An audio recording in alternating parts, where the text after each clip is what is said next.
Hi guys, welcome to our latest video. This particular video is going to be talking about probably the most famous tank in German military history of the Second World War, and certainly one of the most famous tanks that King and Country has ever produced, and that of course is the PzKpfWⅥ 6, better known to the entire world as the Tiger I.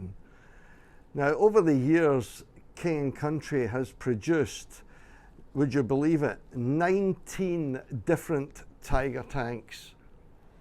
Now, later in another video, you'll be getting introduced to the 20th Tiger tank that King and Country's produced. And this, I believe, is going to be the finest one we've produced yet and the most revolutionary.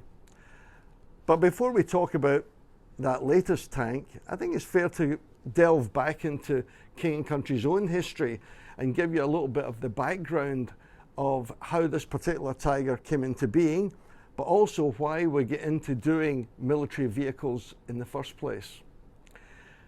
Sitting right before you here are 4 handmade wooden model tanks. And that led me to want to tell you about the very first wooden tank we did, and that was this model here. Now, this is a very early Sherman tank. Well, certainly it's King and Country's very first Sherman tank. This was produced back in 1991 in China. Now, at the time, we had just started to do Second World War figures, and we realized that if you're doing Second World War figures, and that's really a mechanized war. So therefore, if you're doing the figures, you have to do the fighting vehicles that go with them. So I was desperate for King and Country to produce some kind of armored vehicle that could go with the toy soldiers themselves. Through a friend of a friend, they introduced me to a little factory that was in mainland China that was actually doing hand-carved wooden animals. And they showed me some examples of what these guys were able to do. And actually the detail was amazing. And this friend suggested, well, if they can do all these very intricate wooden hand-painted birds, they might just be able to do a model tank.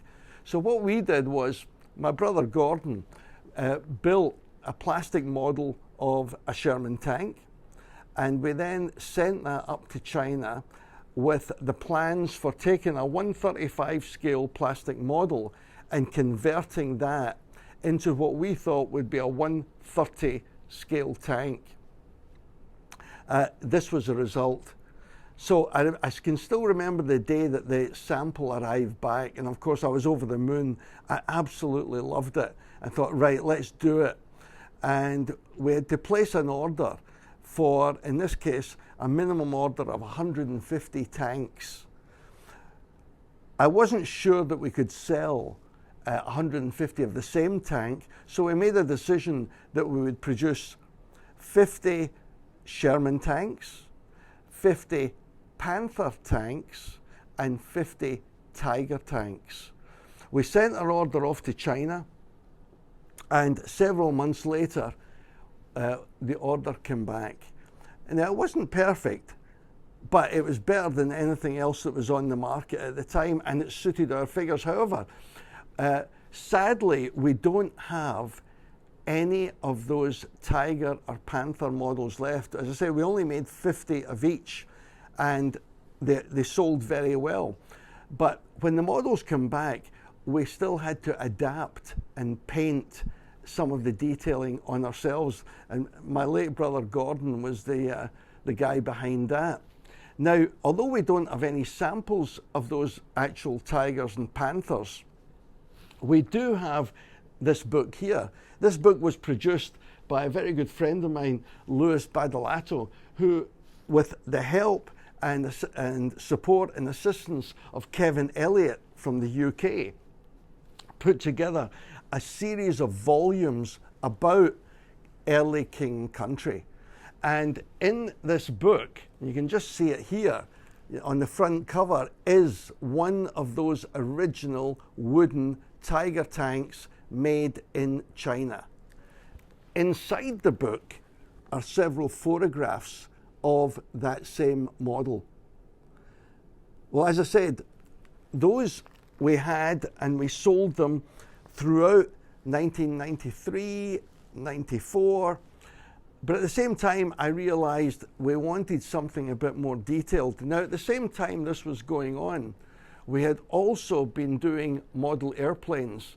The model aircraft we were doing initially were to help sell our Battle of Britain pilots figures. The airplanes, originally, we used 1/32 scale Revell model kits that Gordon would build up and hand paint, and we would put those in the displays in our original shop in Hong Kong. But every time we put one of these model aircraft on display with the model figures, guys would buy the figures, but they also wanted to buy the planes.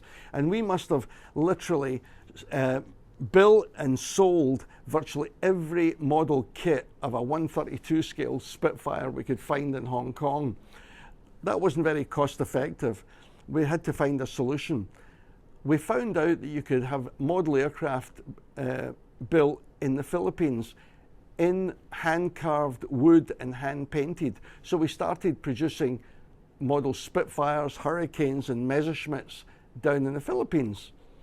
One of the companies that we worked with, we thought, well, if they can build a model airplane, why don't they try to build a model tank?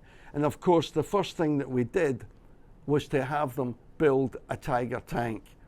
But that's going to be the second part of this video, and I'll give you a bit more details about how that came about in the next video. So thanks so far. Hope you like this. But before I go, let me just tell you a little bit else about these models. While we were looking at working in the Philippines, we also tried Vietnam, and we took one of the wooden Shermans that we had made in China to Vietnam and had them make a model for us. This particular Sherman, this Desert Sherman, was actually built in Vietnam. For a number of different reasons, it just didn't prove possible to work with the Vietnamese. So, as I say, we went to the Philippines, and also in front of here, you'll see two Philippine Sherman tanks. And that was part of the order that we put together when we were putting together our very first Tiger. So as I say, in the next video, we'll talk about that Tiger. But in the meantime, I'll leave you with a closer look at these guys.